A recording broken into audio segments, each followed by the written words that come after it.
Hello दोस्तों, मैं अनु शर्मा आपके सामने बाणभट्ट की आत्मकथा उपन्यास का द्वितीय उच्छ्वास का वाचन करने जा रही हूँ।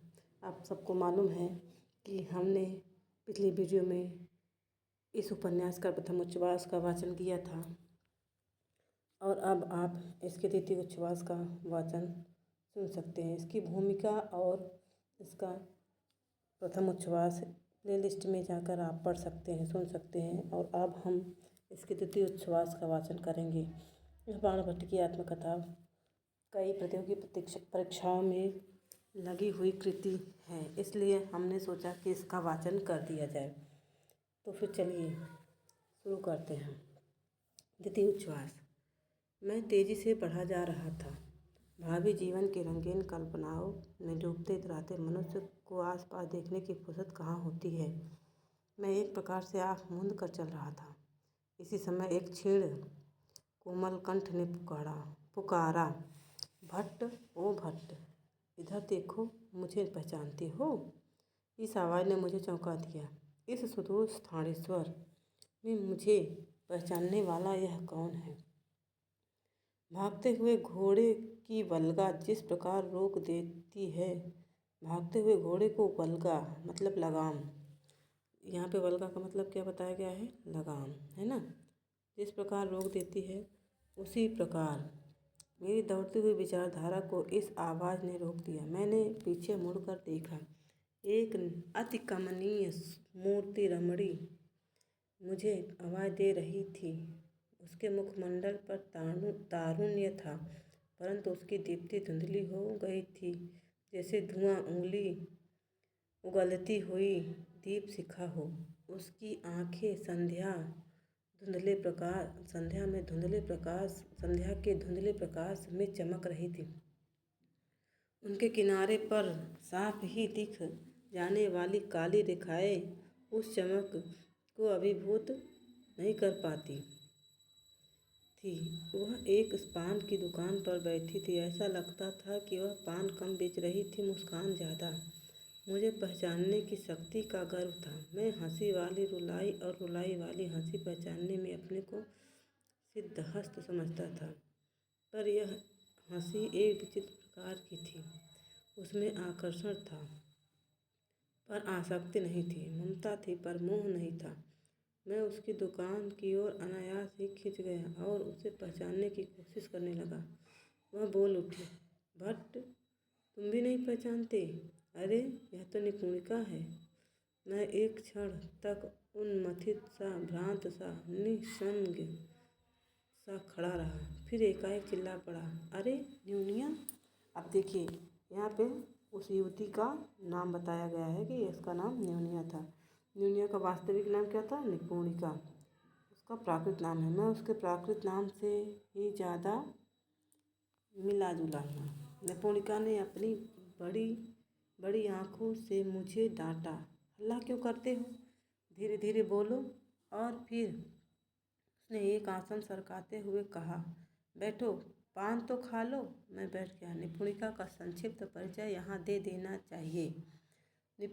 निपुणिका आजकल की उन जातियों में से एक का संतान है जो उसी समय अस्पृश्य समझी जाती थी, परंतु जिनके पूर्व पुरुषों को सौभाग्यवश गुप्त सम्राटों की नौकरी मिल गई थी। नौकरी मिलने से उसकी सामाजिक मर्यादा कुछ ऊपर उठ गई। वे आजकल अपने को पवित्र वैश्य वंश में गिनने लगी हैं और ब्राह्मण क्षत्रियों में प्रचलित प्रथाओं का अनुकरण करने लगी हैं। उनमें विधवा विवाह का चलन हाल ही में बंद हुई है। अच्छा, मतलब पहले विधवा विवाह हो जाता था, लेकिन अब नहीं होता। निपुणिका का विवाह किसी कांदविक वैश्य के साथ हुआ जो भड़भूजे से उठकर सेठ बना था। अब देखिए, निपुणिका के विवाह की यहाँ पे चर्चा हो रही है कि किससे हुआ था? एक कांदविक वैश्य से, जो भड़भूजे से उठकर अभी नया नया सेठ बना था। और विवाह के 1 वर्ष, देखिए 1 वर्ष भी नहीं हो पाए थे कि निपुणिका विधवा हो गई। मुझे यह नहीं मालूम कि विधवा होने के बाद निपुणिका को क्या दुख या सुख झेलने पड़े थे, परंतु वह घर से भाग निकली थी। मुझसे अपने पूर्व जीवन के विषय में उसने से अधिक कुछ भी नहीं बताया, परंतु उसके बाद की कहानी मेरी बहुत कुछ जाने हुई है। निपुणिका जब पहल मेरे पास आई थी, उस समय मैं उज्जैनी। जब निपुणिका से पहली मुलाकात इनकी हुई थी तो ये उज्जैनी में एक नाटक मंडली में का सूत्रधार थे। निपुणिका ने उनसे मंडली में भर्ती होने के लिए आग्रह किया, इच्छा प्रकट की और मैं राजी हो गया। निपुणिका बहुत अधिक सुंदरी नहीं थी। उसका रंग अवश्य शेफालिका के कुसुमनाल के रंग से मिलता था, परंतु उसकी सबसे बड़ी चारुता संपत्ति उसकी आंखें और उंगलियां ही थी। उंगलियों को मैं बहुत महत्वपूर्ण सौंदर्योपादान समझता हूँ। नटी की प्रणामांजलि और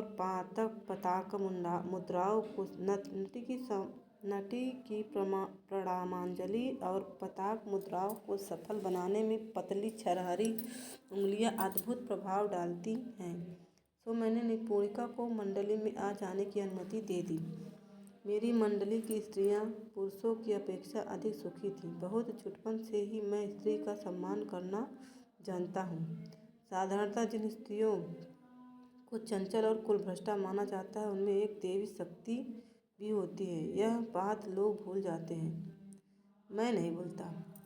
अब देखिए, यहाँ पे एक बहुत ही प्रसिद्ध उद्गार आया हुआ है कि मैं इस शरीर को देव मंदिर के समान पवित्र मानता हूँ। ये परीक्षा में कई बार पूछा जा चुका है। ठीक है दोस्तों, मानता हूँ। उस पर की गई अनुकूल टीकाओं को मैं सहन नहीं कर सकता, इसलिए मैंने मंडली में ऐसे कठोर नियम बना रखे थे कि स्त्रियों की इच्छा के विरुद्ध उनसे कोई बोल तक नहीं सकता था।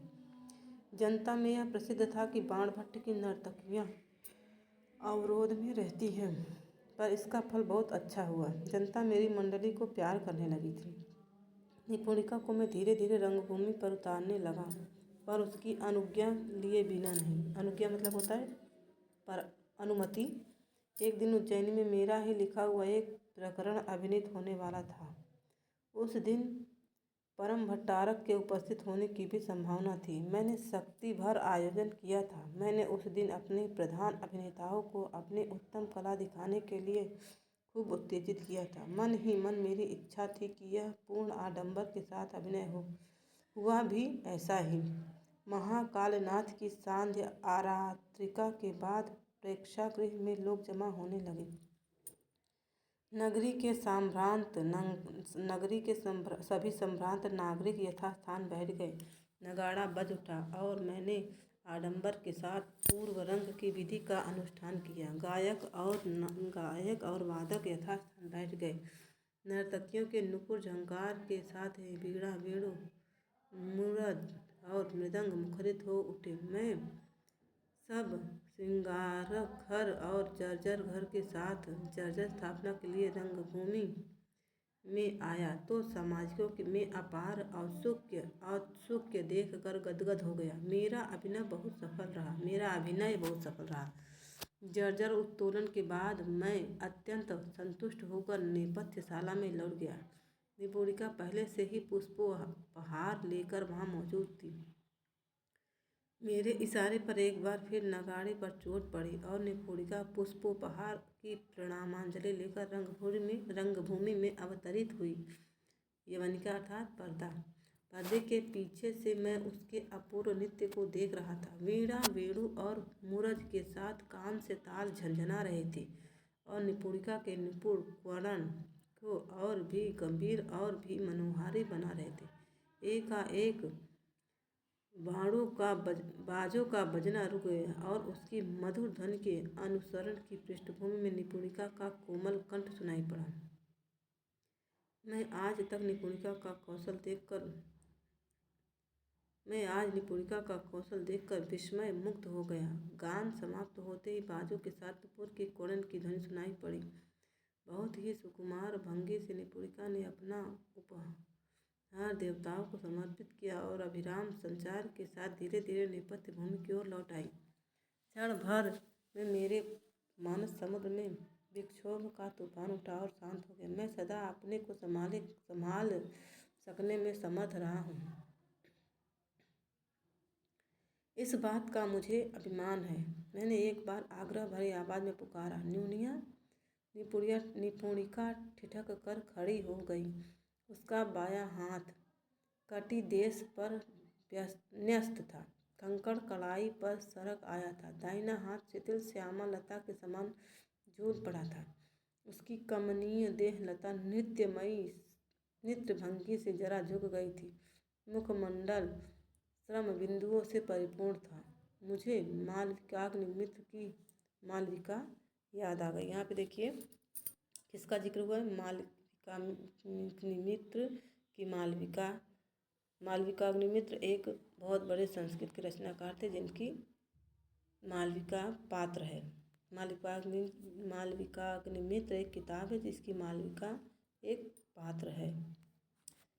मैंने हंसते हुए कालिदास का वह श्लोक पढ़ दिया। निपुणिका संस्कृत नहीं जानती थी, उसने क्या समझा। उसके अपने अधरों पर जरा सी स्मित रेखा प्रकट हुई और कुछ देर के लिए उसकी आंखें खुल गई। उसी समय उसके शिथिल कबरी बंद से एक मल्लिका पुष्प गिर गया और इस अपराध का दंड उसे तुरंत मिल गया। कबरी, यहाँ पे देखिए कबरी का मतलब होता है जूड़े में लगा, जूड़ा बनाने वाला एक वो टाइप का, ठीक है। निपुणिका अपने पादांगुष्ठों से उससे इधर उधर रगड़ने लगी। कालिदास की मालविका का जो रूप निपुणिका में अभी तक नहीं आ पाया था वह भी आ गया और मैं खिलखिलाकर हंस पड़ा। मेरा हंसना देखकर निपुणिका ने सिर उठाया। अब की बार आंखें गिरी थी। वह धीरे धीरे वहाँ से हट गई। मुझे लगा मेरा हंसना वह बर्दाश्त नहीं कर सकी और मैं कामों में उलझ गया। नाटक शुरू हुआ और 5 घंटों तक समारोह के साथ होता रहा। देखिए समारोह कितने घंटे तक हुआ, तो 5 घंटों तक, ठीक है। 5 घंटों तक समारोह के साथ होता रहा। फिर मैं उस दिन बहुत प्रसन्न था। परम भट्टारक के आनंद गदगद मुख से स्पष्ट ही प्रकट हो रहा था कि मैं कल प्रचुर पुरस्कार पाऊंगा। उन्होंने दूसरे दिन राजसभा में दर्शन देने का प्रतिवचन दिया। सामाजिकों के यशो भूयः साधुवाद के बीच अभिनय समाप्त हुआ। उस दिन का कार्य समाप्त करके मैं आवास की ओर लौटा। निपुणिका को एक अच्छा पुरस्कार देने की बात सोच रहा था कि किसी ने आकर समाचार दिया, निपुणिका नहीं है। मैं जैसे आसन्न अनभ्र गर्जन सुनकर चौंक उठा। रात भर निपुणिका की खोज करता रहा पर उसे न पा सका। दूसरे, तीसरे दिन, चौथे दिन निपुणिका, अब ये देखिए संस्कृत में कुछ श्लोक है, ठीक है। वामं संधिस्तिमितं वलयं न्यस्तहस्ते नितंबे कृत्वा श्यामा बेटापि सदृश्यं स्त्रस्तमूलं द्वितीयं पादागुण्ठालुलितं कुसुमे कुट्टिमे पतिताक्षं नृत्यादस्या स्थितमतितरां काममृतायताक्षं। ये श्लोक है ना। फिर नहीं मिली। अब यहाँ पे निपुणिका की बात है कि फिर नहीं मिली। मैं राजसभा में नहीं जा सका। रह रह कर निपुणिका की गीली आंखें मेरा हृदय कुरेदने लगी। मैं अपनी उस अशुभ हंसी से आक्रांत कुसुम की भांति भय पाने लगा। नाटक मंडली को मैंने 5वें दिन तोड़ दिया। देखिए निपुणिका के चले जाने के बाद 5वें दिन ही ये नाटक मंडली इन्होंने तोड़ दिए, बंद कर दी और अपने लिखे हुए प्रकाश को क्षिप्रा की चट्टल तरंगों की भेंट कर दिया। तब से आज 6 वर्ष, अब देखिए तब से आज ये 6 वर्ष बाद इनको निपुणिका वापस मिली है। वो भी कहाँ मिली थी, स्थानेश्वर नामक स्थान पे इनको निपुणिका मिली। बीत गए, मैंने वह पेशा ही छोड़ दिया। आज फिर जब एक पुरस्कार की आशा से राज्यसभा की ओर चला हूँ तो सामने वही निपुणिका, उस दिन जिसके अदर्शन ने विघ्न उपस्थित किया था, उसका दर्शन भी क्या आज विघ्न उपस्थित करेगा? अदृष्ट को कौन रोक सकता है? मैं बड़ी देर तक कुछ बोल न सका, केवल निर्निमेष नयनों से निपुणिका की ओर देखता रहा। वह पान लगा रही थी, पर यह अनाड़ी आदमी ही भी समझ सकता था कि उसके चित्त में कोई भयंकर उथल पुथल चल रही थी। बहुत दिनों के बाद पान पर फिरते हुए निपुणिका की शिथिल उंगलियों को देखकर मुझे एक अभूतपूर्व आह्लाद हो रहा था। निपुणिका के अधरों पर मुस्कान थी और आंखों में पानी। वह भी चुप थी। पान का एक बीड़ा 1 घंटे में लग सका। तब उसने मेरी ओर ताका।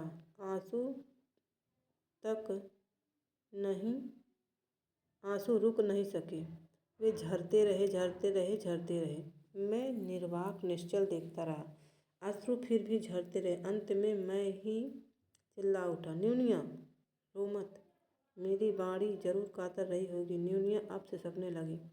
मैं धड़फड़ाकर उठा कि उसके आंसू पोंछ दूं। फिर तो वह सावधान हो गई। जरा भर्त्सना सी करते हुए बोली, छी छी, क्या कर रहे हो? बाजार में बैठे हैं, नहीं देखते? मैंने दृढ़ता के साथ कहा। मैं बिल्कुल नहीं परवाह करता कि हम कहाँ बैठे हैं। मैं तुझे इस तरह रोने नहीं दूंगा। अभागी, तू भाग क्यों आई? निपुणिका ने एक बार फिर कनखियों से डांटा। बोली, पान खाओ। अब उसका गला स्वाभाविक हो गया। मैंने पान ले लिया। जहाँ जा रहा था वहाँ जाना नहीं हुआ। मैं इस अभागिनी के दुख सुख को अच्छी तरह समझे बिना अब उठ नहीं सकता था। बहुत दिनों के बाद अपनी असावधान हंसी के कारण उत्पन्न हुई परिस्थिति को सुधारने संभालने का अवसर मिला था। न जाने मेरी प्रमत्त किलकार ने इस दुखनी को किस सुकुमार घाव की ताज़ा कर दिया था। निरंतर 6 वर्षों से न जाने वह कहाँ कहाँ मारी फिरी है और इन दिनों न जाने किस अभाग्य के नाले में छटपटा रही है। बाण भट्ट यह सब जाने बिना नहीं टल सकता। इस सहानुभूति में हृदय ने तो इसे आवारा बना दिया है। जो प्रमत्त हंसी 6 वर्षों में मेरा हृदय कुरेद रही है, उसका प्रायश्चित आज आंसुओं से करना होगा। मुझे इस विषय में कोई संदेह नहीं कि निपुणिका का चरित्र यहाँ के सदाचारियों की दृष्टि में अत्यंत निकृष्ट है। इस दुकान पर बैठे हुए निश्चय ही मैंने अपने को काजल की कोठरी में बंद कर दिया है। सब है, पर निपुणिका मुझसे बड़ी मूल्यवान है। सारे जीवन मैंने स्त्री शरीर को किसी अज्ञात देवता का मंदिर समझा। आज लोगों की आलोचना के डर से उस मंदिर को कीचड़ में धंसा हुआ छोड़ जाना मेरे बस की बात नहीं है। मैंने फिर पूछा, न्यूनिया, तू क्यों चली आई? अब तक कहाँ रही? अब क्या कर रही है? मैं तुझे दुखी देख रहा हूँ। तुझे इसी अवस्था में छोड़कर मैं यहाँ से टल नहीं सकता। बता, किस बात पर तू भाग आई थी? आज निरंतर 6 वर्षों से मेरा चित्त मुझे धिक्कार रहा है। मुझे ऐसा लगता है कि मैं ही तेरे समस्त दुखों का मूल हूँ। एक बार तू अपने मुख से कह दे कि यह बात गलत है। मैं क्या निर्दोष हूँ? निपुणिका ने दीर्घ निश्वास लेते हुए कहा, हाँ भट्ट, मेरे भाग आने के कारण तुम ही हो, परंतु दोष तुम्हारा नहीं है, दोष मेरा ही है। तुम्हारे ऊपर मुझे मोह था। उस अभिनय की रात को मुझे एक क्षण के लिए ऐसा लगा कि मेरी जीत होने वाली है, परंतु दूसरे ही क्षण तुमने मेरी आशा को चूर कर दिया। निर्दय, तुमने बहुत बार बताया था कि तुम नारी देह को देव मंदिर के समान पवित्र मानते हो, पर एक बार भी तुमने समझा होता कि यह मंदिर हाड़ मांस का है, ईंट चूने का नहीं। जिस क्षण मैं अपना सर्वस्व लेकर इस आशा से तुम्हारी ओर बढ़ी थी कि तुम उसे स्वीकार कर लोगे, उसी समय तुमने मेरी आशा को धूलिसात कर दिया। उस दिन मेरा निश्चय विश्वास हो गया कि तुम जड़ पाषाण पिंड हो। तुम्हारे भीतर न देवता है न पशु है, एक अडिग जड़ता। मैं इसलिए वहाँ ठहर नहीं सकी। जीवन में मैंने उसके बाद बहुत दुख झेले हैं, पर उस क्षण भर के प्रत्याख्यान के समान कष्ट मुझे कभी नहीं हुआ। 6 वर्षों तक इस कुटिल दुनिया में असहाय मारी मारी फिरी और अब मेरा मोह भक्ति के रूप में बदल गया है। भट्ट, तुम मेरे गुरु हो। तुमने मुझे स्त्री धर्म सिखाया है। 6 वर्ष के कठोर अनुभव के बल पर मैं कह सकती हूँ कि तुम्हारी जड़ता ही अच्छी थी। मैं अभागिन थी जो तुम्हारा आश्रय छोड़कर चली आई। मेरे जीवन में जो कुछ घटा है उसे जानने की क्या ज़रूरत है। आजकल मैं पान बेचती हूँ और छोटे राजकुल के अंतःपुर में पान पहुँचाया करती हूँ। सब मिलाकर मैं दुखी नहीं हूँ। तुम मेरी चिंता छोड़ो, जहाँ जा रहे हो वहाँ जाओ। यदि इस नगर में रहो तो कभी दर्शन पाने की आशा में अवश्य रखूँगी, पर तुम इस दुकान पर अधिक देर तक मत ठहरो। यहाँ आने वाले लोग स्त्री शरीर को देव मंदिर नहीं मानते। इतना कहने के बाद उसने एक बार हंसकर मेरी ओर देखा। उस दृष्टि में अपने ऊपर एक प्रकार की वितृष्णा का भाव था, पर किसी प्रकार का पश्चाताप, अनुशोचना का लेश भी नहीं था। जरा रुककर फिर कहने लगी, भट्ट, मुझे किसी बात का पछतावा नहीं है। मैं जो हूँ उसके सिवा और कुछ हो ही नहीं सकती, परंतु तुम जो कुछ हो उससे कहीं श्रेष्ठ हो सकते हो। इसलिए कहती हूँ, तुम यहाँ मत रुको। मैं पश्चाताप करूँ तो जिस नरक में हूँ वहाँ भी स्थान नहीं मिलेगा। तुम समझ जाओ तो जिस स्वर्ग में स्थान पाओगे उसकी कोई कल्पना मेरे मन में भी नहीं है, तुम्हारे मन में भी नहीं है। मैंने दुनिया कम देखी है। इस दुनिया में तुम्हारे जैसे पुरुष रत्न दुर्लभ है। निपुणिका की आंखें नीचे हो गई, जैसे कुछ ऐसी बात कह गई हो जिसे कहना नहीं चाहिए था, और उसकी उंगलियां तेजी से तमल पत्र को खदिर राग में रंगने में जुट गई। निपुणिका की अंतिम बात मेरे मर्म में चुभ गई। वह अगर पश्चाताप करती है तो जिस नरक में पड़ी है वहाँ भी स्थान नहीं मिलेगा। वह कुलभ्रष्टा स्त्री है। उसके सद्गुणों का समाज में क्या मूल्य है? दुर्गुणों की तो फिर भी कुछ न कुछ पूंछ है। मैंने उसकी कोटर शाइनी आंखों को एक बार फिर देखा। उसमें आंसू भरे हुए थे। मैं बोला, न्यूनिया, तू झूठ बोलती है। तू पछता रही है। तू कष्ट में है। तू आश्रय चाहती है। तू मुझे यहाँ से हटने नहीं देना चाहती। जो मैं पहले था वह आज भी हूँ। सारी दुनिया भी तुझे मेरे आश्रय से अलग नहीं कर सकती। यह दुकान अभी बंद कर दे। जहाँ लोग तेरी कोई बात नहीं जानते, ऐसे किसी स्थान पर शांतिपूर्वक रह। मैं तुझे कीचड़ में छोड़कर नहीं जा सकता। मेरे प्रति तेरा मोह कट गया है, यह अच्छी बात है। तू इस कालिमा भरी नगरी के राजमार्ग को छोड़ दे। तेरी आंखें कैसी धंस गई हैं। तू अभागी धंस गई। हाँ, अभागी तो मुझसे भी छिपा रही है। निपुणिका इस बार घायल हो गई। वह फूट फूट कर रो पड़ी। 2-1 ग्राहक इसी समय दुकान पर आते दिखाई पड़े। उन्हें दूर से देखकर ही निपुणिका संभल गई। एक क्षण का भी विलंब किए बिना उसने दुकान का दरवाज़ा बंद कर दिया और मुझे भीतर जाने का इशारा किया। दुकान के पीछे एक छोटा सा आंगन था। उसके बीचों बीच एक तुलसी का वृक्ष था। पास में एक छोटी वेदी और उस पर महावराह की एक अत्यंत भव्य, यहाँ पे देखिए, जिस महावराह की हमने ऊपर चर्चा की थी वही महावराह की यहाँ पे बात हो रही। अत्यंत भव्य मूर्ति रखी हुई थी। मूर्ति छोटी ही थी, पर जिस मूर्तिकार ने उसे बनाया था वह बहुत ही पका हुआ शिल्पी जान पड़ता था। महावराह के दांतों पर उठी हुई धरती के मुखमंडल पर जो उल्लास और दीप्ति का भाव था वह देखते ही बनता था। महावराह के दोनों हाथ कठदेश पर इस प्रगल्भता के साथ टिके हुए थे और बाहुमूल्य की पेशियाँ इस दृढ़ता के साथ निकाली गई थी कि देखकर मन में एक अपूर्व विश्वास उद्दीप्त हो उठता था। मुझे समझने में एक मुहूर्त का भी विलंब नहीं हुआ कि ये निपुणिका के उपास्य देव हैं और निपुणिका अपने उद्धार की ऐसी ही आशा लगाए हुए है।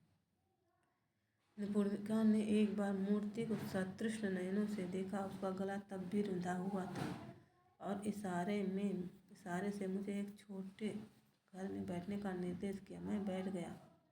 वह फिर बाहर चली गई और बहुत शीघ्र ही स्नान करके फिर लौट आई। मेरी ओर देखकर वह बोली, थोड़ा रुको, मैं अभी आ रही हूँ।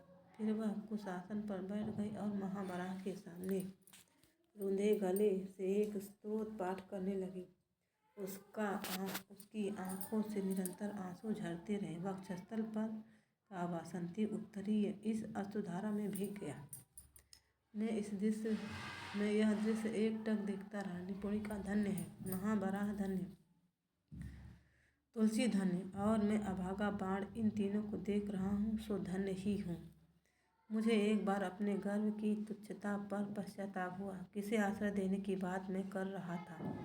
निपुणिका को तो आश्रय मिला है, उसकी तुलना में मेरा आश्रय कितना तुच्छ, कितना नगण्य और कितना अकिंचन है। मेरे पुरुषत्व का गर्व, कौलीन्य का गर्व और पांडित्य का गर्व क्षण भर में भरभरा के गिर गए। निपुणिका को पहचानने में मैंने कैसी भूल की थी। वह भक्ति गदगद स्वर में स्तोत्र पाठ कर रही थी और निर्निमेष नयनों से उसे देख रहा था और मैं निर्निमेष नयनों से उसे देख रहा था। उस समय उसकी अंग प्रभा अलौकिक दिख रही थी।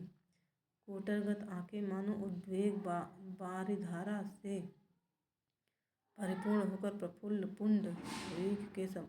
पुंडरीक के समान विकसित हो रही थी।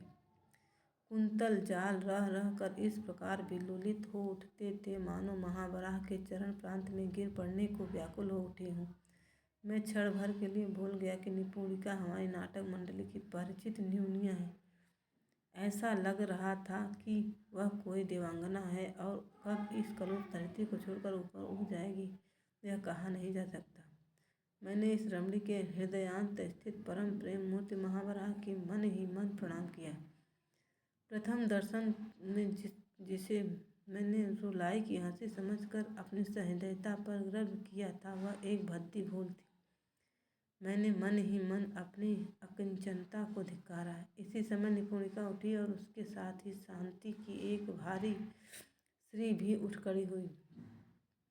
उसके गमन में एक प्रकार की भाव विह्वल मंथरता अब भी वर्तमान थी, मानो भावमत्ता भक्ति ही देह धारण किए चली आ रही हो। उसके चेहरे पर अब फिर मुस्कान थी। इस बार मैंने समझा कि मैंने प्रथम दर्शन में इस रमणी को कितना गलत समझा था। करुणा दीप्त मुखमंडल और अनुसिंचना मन में मानना मेरा प्रमाद था। निपुणिका आई और थोड़ी देर तक चुप बैठी रही। मेरे मुंह से भी कोई बात निकल नहीं रही थी। कुछ देर की चुप्पी के बाद उसने शुरू किया, भट्ट, तुम सचमुच मेरी सहायता कर सकते हो? तुम्हें संदेह क्यों हो रहा है निपुणिका? मैंने क्या कभी ऐसी बात कही जिसका पालन करने में आनाकानी की हो? लेकिन अगर मेरी सहायता करने में कोई अनुचित कार्य करना पड़े? देख न्यूनिया, मैंने अभी प्रत्यक्ष देखा है कि तू जिसके यहाँ आश्रय पाए हुए है उसे छोड़कर तुझे किसी और की सहायता आवश्यक नहीं है। फिर भी तू परीक्षा लेने के लिए यह बात कह रही है। मेरा उत्तर स्पष्ट है। साधारणतः लोग जिस उचित अनुचित के बंधे रास्ते से सोचते हैं उससे मैं नहीं सोचता। मैं अपनी बुद्धि से अनुचित उचित की विवेचना करता हूँ। मैं मोह और लोभवश किए हुए समस्त कार्यों को अनुचित मानता हूँ, परंतु मैं हमेशा अपने को इन दो रिपुओं से बचा नहीं सका। आज ही मैंने एक महान संकल्प किया है। मैं नहीं जानता कि इसमें मैं कहाँ तक सफल होऊंगा। अनुचित कार्यों से मैं अपने को सदा बचा नहीं पाया, पर उचित कर्मों को अवसर आने पर करने के लिए मैंने अपने प्राणों तक की परवाह नहीं की है। तू मुझे वह कार्य बता जिससे मुझे तेरी सहायता करनी होगी। तू मुझे जानती है, मैं आशा करता हूँ कि मुझे अनुचित कार्य में कभी प्रवृत्त नहीं होने देगी। निपुणिका हंसी, बोली, अब तुम बचने का रास्ता खोज रहे हो। मेरी जैसी स्त्री तुमसे उचित कार्य में सहायक बनाने की आशा रखते हो? तुम बहुत भोले हो। इस बार मैं सचमुच विचलित हुआ, पर फिर भी जरा दृढ़ता के साथ बोला, तो बता ना, मुझे क्या करना होगा? निपुणिका इस बार जोर जोर से हंस पड़ी, बोली, देव मंदिर का उद्धार करना है। मैं समझ गया। देव मंदिर अर्थात नारी, यह तो कोई अनुचित कार्य नहीं है। जरा हंस के मैंने कहा, तेरा उद्धार तो महावराह ने कर दिया है, तेरी परवाह मुझे नहीं है। अब और कौन रमणी विपत्ति में फंसी हुई है जिसका उद्धार मुझे करना होगा। निपुणिका ने कहा, भट्ट, अब तक तुमने नारी ने जो देव मंदिर का आभास पाया है वह तुम्हारे भोले मन की कल्पना थी। आज मैं तुम्हें सचमुच का देव मंदिर दिखाऊंगी, परंतु उसके लिए तुम्हें छोटे राजकुल में मेरी सखी बनकर प्रवेश करना होगा। कीचड़ में धंसे हुए उस मंदिर का उद्धार करना होगा।